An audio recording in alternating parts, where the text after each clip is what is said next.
Travel and Things in association with Rugged Wear, Real People, Real Clothing, Real Solutions presents In Conversation With. I'm your host, David Batsoffen, and joining me today is the author of W is for Witness, Karen Lazar, who the book is published by Quartz Press. And from our suburb, she joins us today to have a chat. Karen, good morning. Welcome to you. Thanks very much, David. It's pronounced Karen, Karen, actually, but I answered to Karen. the No problem. moment, Hi, everyone. the moment I said it, I realized that even though before I'd said, how do you pronounce your name? I messed it up on the very first time. So It's my fine. apologies. No, I answered to Karen, whatever. Whatever. Hi. So W is for Witness. It's the first novel that I've read that's actually set in our suburb, in leafy Linden, which I think is wonderful. So tell us a bit about the book. Tell us about the characters, and then we'll get into the who, why, and wherefores of that. Thanks, David. So I moved to Linden about 2 years ago during hard lockdown, and I absolutely love the suburb, but I did find some limitations of the suburb, such as barely integrated schools and things like that, which prompted me to want to write. And my moving to Linden seems to have coincided with a general collapse of the South African zeitgeist. So I think it's that bigger macrocosm that has fed into the novel. Aspects of it are quite satirical and skeptical. I thought I was cynical, but satirical and skeptical, I think, trumps cynical any day of the week. Are they cousins? So tell us about the characters in the book, because they're not, W is for Witness. The witnesses in this book are not your normal witnesses, sort of Bob from next door and Jane from across the road. These are things that, or objects, mammals that you wouldn't normally associate with being witness to anything. Right. Thanks, David. So the human characters are witnesses to each other, to the microcosm, to the macrocosm. But my inanimate witnesses, such as the restaurant menu, I'm not sure how much of a spoiler lead I have here. I guess what I was trying to do was to freshen the gaze, freshen the perspective. How do we look to others? What are our idiosyncrasies when seen by something ubiquitous like a Hadida? That's why the Hadida's on the cover, because she's the predominant witness. Yeah, because they're everywhere. And they are indeed. In fact, my neighbor, I'm amazed they've been quiet this morning. If it's not leaf blowers in my street, it's these things. But, you say you wonder how they perceive us, because they know how we perceive them. And given half a chance, we would have them on a table with an apple in their beak. And yet, David, I'm not sure if that's true, because they're kind of ugly beautiful. my main narrator, the Hadida, is very conscious that people call her yucky bird or ugly bird. And yet there's a kind of majesty about these Hadidas. Look, I agree with you there, Karen. They're not ugly by any manner of means. They're just raucous. If they had a volume control that we could use, if there was a Hadida app on our phone where you could control the volume of the Hadida via your phone, it might work better. Yeah, it is a volume thing, but the volume thing, David, you just sparked the idea, is that their raucousness and their pervasiveness sort of gave me the idea that this is the perfect narrator. Every writer is looking for a narrator like this. Right. Someone ubiquitous and beady-eyed and garrulous. And I thought, oh, well, I've got the perfect candidate. There she is. She's crapping on my lawn. Now, you also look at the homeless people in and around Linden, and we do have a number of them. Some are more prominent than others, and some we know better than others. And in fact, I think when you and I spoke before doing this chat, I mentioned one of them as being easily spotted in your book if you knew who he was in the suburb. Yeah. Yeah. I mean, we are all aware of the problem of homelessness, the beggars at every robot, the mothers with children sitting on the islands at robot. It's almost become the hallmark of Johannesburg. Yeah. And the homeless problem is very grave in Linden. And you see, I clustered them near the pie shop because they are clustered near the pie shop. Between the pie shop and Linden Cycles, that's where the majority of them sleep. Yeah. Yeah. So we're all aware of it. So this is not an accusation of non-awareness, this book. It's more trying to have a look at their perspective, in as much as I, as a middle-class white woman, can imagine it. Yeah. Which, of course, is only ever going to be faulty. Yeah, because, well, not because. Did you do any research? Did you chat to any of them about their plight or about why they've made Linden their home, as opposed to Melville or Parkhurst or somewhere else? You know, I had that conversation previously in Parkview, where my previous abode was. And I connected a bit with a Francophone man called Jean from the DRC, as is so often the case. And he couldn't really account for how he drifted to this part of Joburg. He had heard there was work, there was another compatriot. So, you know, I think it's networks. Okay. Even those with no rights at all have networks. Oh, indeed they do. Indeed they do. And it's interesting, come the end of the year, they all seem to go somewhere else, like home, wherever home in inverted commas might be. And December into January, outside the pie shop, outside Linden Cycles, there's nobody. And then sort of latter part of January, they're all back again. And we can greet them, those that we know. There were a lot of them, when I say them, there were a lot of the pickers, the waste pickers, that were outside, what's it called, Linden Lanes, while it was being built. And then they were forced to move on. I was witness to many forced removals there. The police would arrive, or metro cops would arrive, and just chase them on, you know. And a few days later, they'd be back. It's a bit like cleaning the Aegean stables. It's such a grave and enormous problem, as we all know. And I think for me, we've reached a stage in the zeitgeist, maybe this is post-pandemic speaking, where the scale of issues is so colossal that people are retreating into existential and physical enclaves. So I'm trying to explore something around that scale. The chief, actually, I'm not going to spoil it. One of the characters talks about a wall of shame and desperation as high as Table Mountain. Yeah, it can't be easy. No. How do we depict enormity? Yeah. We're all overexposed to enormity of different kinds. Yeah. Do you think that your book might be a stepping stone, either as a book, a standalone book, or maybe some of the proceeds from the book be offered towards helping alleviate homelessness in some way, shape, or form? I don't mean you physically going on the street and doling out 10 Rand notes, because that would just be seen as white privilege again, I suppose, in a way. But might the book be utilized for, I don't know.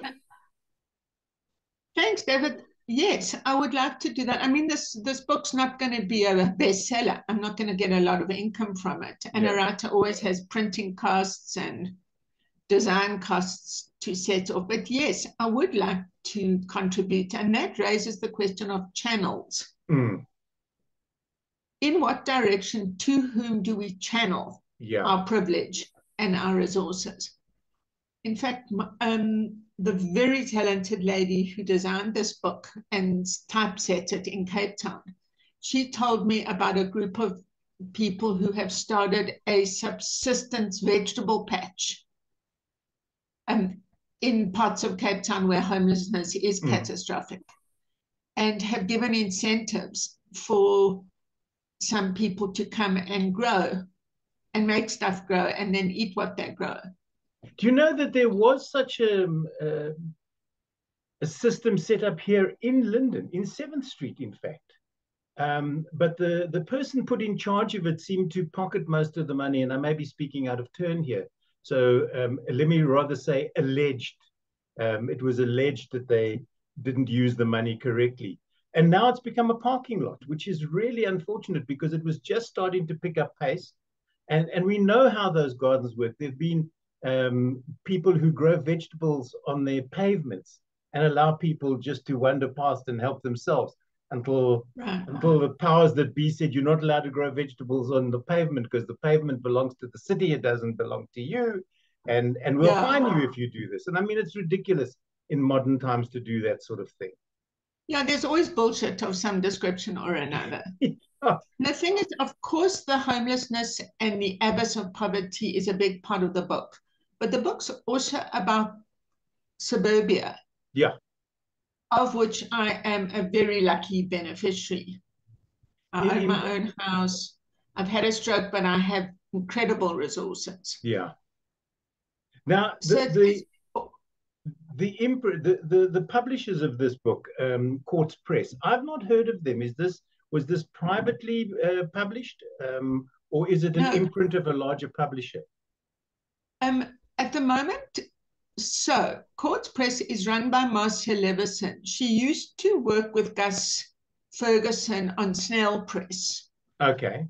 So after Gus passed away, Marcia started her own imprint, which is called Quartz Press, but it's very small. She takes on work she wants to, and I've outsourced publicity and promotion to JDD Publicity and Willow Trading, respectively. Okay, because JDD actually lives in my street. She's 2 houses away from me. I know. So this book is rather incestuous, you know. I looked through it to see if a character like me appeared in it, but it doesn't. Maybe in part 2. Maybe in part 2, you're kind of on the deck at the Combase. Yeah. Just a quick question. You mentioned that the book is an intertext with a 1991 novel by Nadine Gordimer. Nadine Gordimer. The book is July's People, which was Penguin Books and published in 1982. What is an intertext? I've never seen that before. Okay, so intertextualities emerged in literary studies over the last couple of decades. So an intertext is a text with a conversation or an interpenetration with another text. So it's kind of what in TV we would call a spin-off.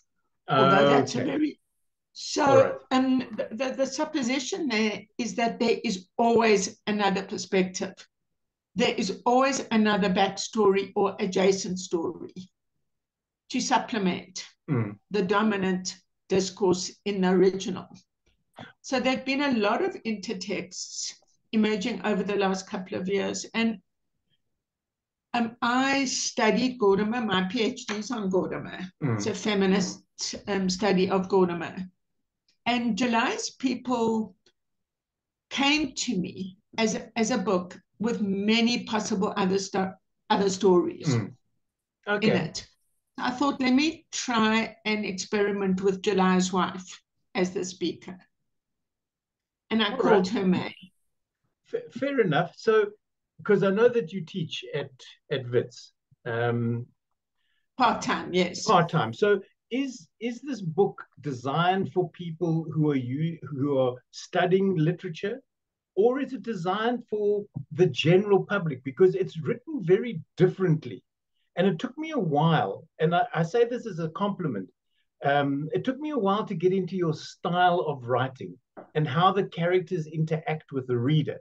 Because normally when you read a book, it's in inverted commas, and you know that Bob's speaking. Here, they're almost bullet points, and they're dashes, and the chapters aren't quite chapters, and it makes the reader go, hang on a second, I can't just rocket through this thing.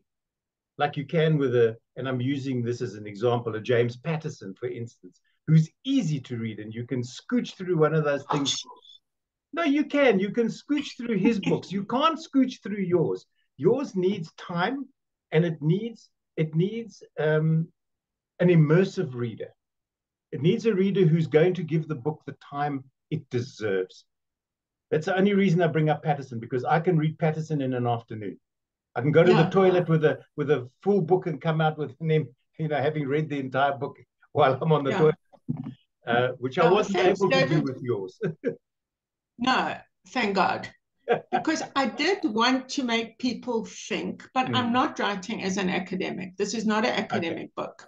Yes, my PhD is on Gaudimer, which usually make people roll their eyes around. A lot of people don't like July's people or don't know it. But that aside, I'm not using my academic voice here. That doesn't interest me in this particular text. It's a different kind of voice. But I do want to make people think. And that's the main theme of the book. It's a call to thought. It's a call to critical thought. It is indeed. It is indeed. Now, as a writer, and as a writer of this particular book, did your characters, any of them, from Hardy-Dar to the Labrador to Doorway, did any of them start out as something else and then point you in their direction? Or did they remain with you, but they told you the direction that they wanted to go in during their interaction with both you and us as readers? It's a very interesting question, David. You as a writer have obviously thought about this. I think I stabilized the narrative around the bird and the dog. And then I brought in Doorway a little bit later because I was still thinking about it. And I started to think about portals. So I thought, all right, well, let's bring in a literal portal. Yes, the Hardy-Dar did show me the way, in the sense that she got a bit claustrophobic in Linden. She decided to fly to Braamfontein. You know what I mean? Yeah. She gave me the scope to go further afield. Okay. So I called one of the chapters Hardy-Dar Further Afield. So she kind of led me there over the Mandela Bridge. So she herself is a bridge with a broad wingspan. That's very helpful to a writer. It is indeed. Yeah, so, but in my previous book, Echoes, for those of you who haven't seen it, Echoes is a hybrid prose poetry book. It's my second book of prose poetry.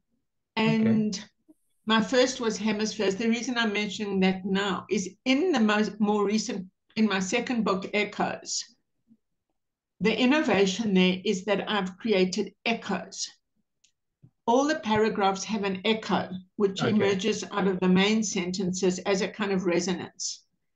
And those echoes showed me the way. I would listen to the language and an echo would emerge. I could almost say that's the voice of my stroke. That's the thing we can't hear on the surface. That's the after sound. And I don't want to dwell on this because this is not part of what I wanted to chat about. W's for Witness. Did your stroke change the way you wrote and thought subsequently, for better or for worse? Yeah, I think, in fact, it turned me into a writer. I've never loved academic writing. I'm not particularly good at it. Frankly, if I never see another footnote again, I'd be quite a happy woman. I'm like you. I promise you, Karen, if I find a book and the first page has already got 6 footnotes, I've given up because I can't be bothered going back and forth. Let me plug into an app that will read the footnote in my ear while I'm reading the book, but I'm not back and forth. I'm really not. If you can't put it on a page, I'm not interested. I'm sure a number of our academic friends are going to watch this or hear this. So there is value, of course. There's a great deal of value in that, but it's not what I wanted to do. Since my stroke, and this is a longer discussion and a different discussion, I think it's pushed me towards a different kind of seeing, a different kind of being. So in fact, the witnesses noticed the author. So the author has a walk-on part in the novel. Did you notice? Yes. She drinks a lot of cappuccino on the deck of the Combace. And that's also about calling Linden to look more closely as what it is like to be on wheels in the suburb. You know, we are a very socially minded neighborhood. There's a church on every corner. It is dangerous and difficult getting around the suburb in a wheelchair. It really is. Yeah. There's some ramps on some corners, and I have phoned our councillor, but Joburg Road Association say they've got bigger fish to fry. Right. But you know what I find interesting, Karen, is the fact that those corner ramps that you mentioned have got bumps on them. It must be really difficult to navigate the bumps. Just make them smooth, people. Take that out and put cement there. Just allow wheelchairs to access. Yeah. You know, one does need a non-slip surface though. But there's a different way of doing it. Those little surface, the texture is actually quite good when they exist. Most of the time they're overgrown or they're too steep. I am grateful for those that exist.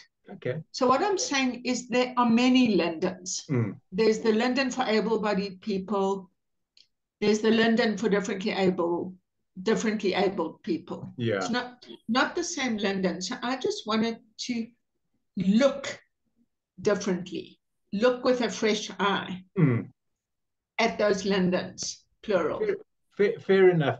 You know, I suppose as able-bodied people aren't always quite aware. I know from Raymar Inn, there are a couple of people that have electric wheelchairs, and they drive in the street, and I've had time to stop and chat to them, and they're very nice. And the people of Linden know about them, and they give them a wide berth, and they're not going to get run over. But it's still, they can't get from the street to the pavement at certain shops. They can only shop in certain places. But anyway, that we're digressing slightly from W is for Witness. And I also see right at the end of the book, you mention here to Rachel and Julia, who continue to show me that R, forget W, R is for ready, set, go, and J is for the joy of the poised words, which I thought was really cute. Thank you. Those are my children, Raphael and Julia Chaskelson. Okay. Now, I always ask this of authors? Well, two questions I like asking. One is, if your book is on a shelf in one of the bookstores and you find it that way on the shelf, do you then move the book like this so that people can see the cover rather than the spine? And David, how did you know?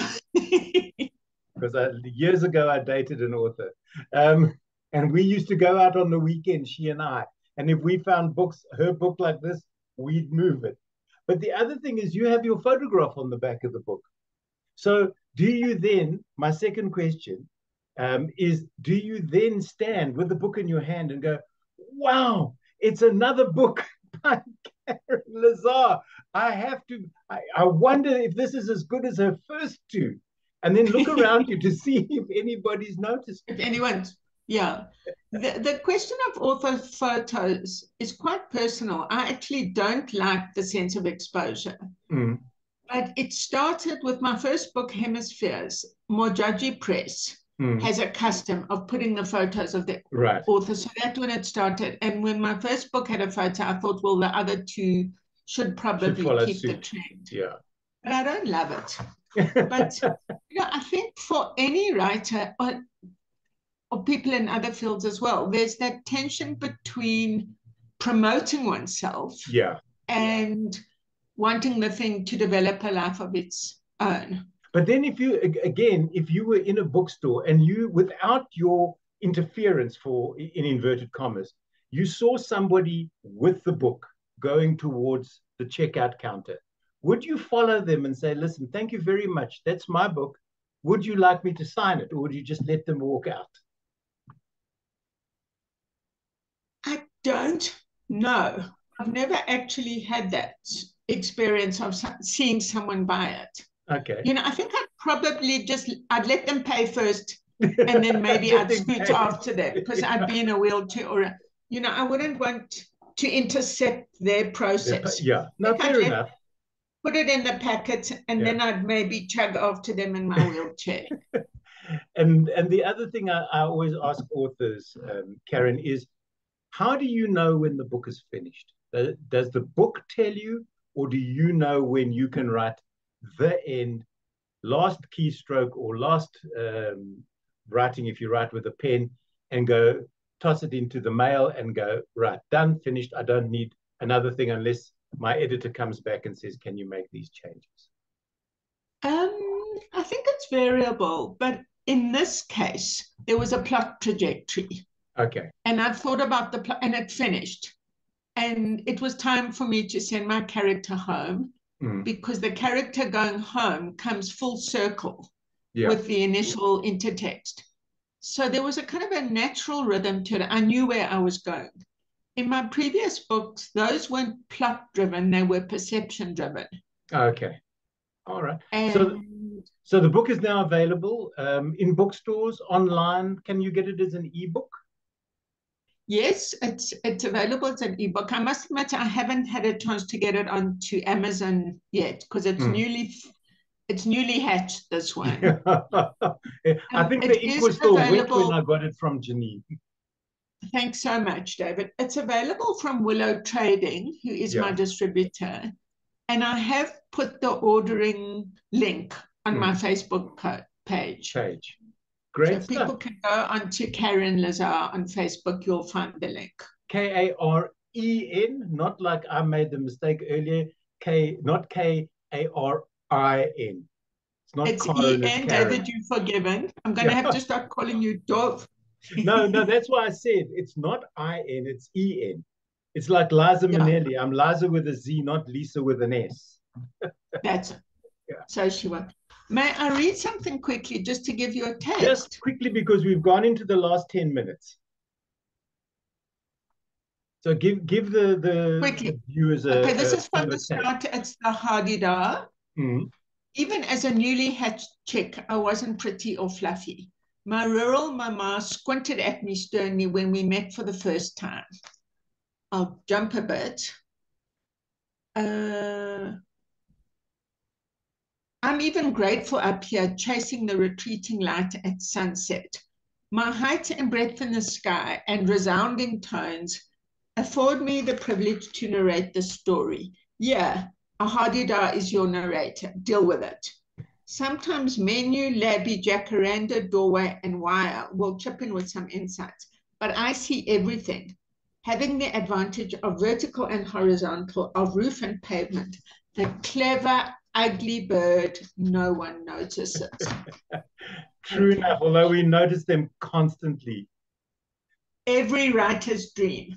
Occasionally, I interpret, edit, or embellish, or take a well-aimed shot, but generally, I just tell, because this suburb is surprisingly interesting and is about to get more so.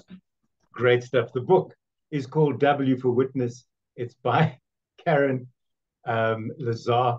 I got it right this time. Karen, thank you very much for joining me. I wish you all the very best with the book. And I do hope that we bump into each other somewhere along the line here in leafy Linden. I'm sure we will. And I do ride on the road sometime. Thanks so much, David. It's a pleasure. This has been In Conversation with my guest today is Karen Lazar, and the book W for Witness, and it's published by Quartz Press.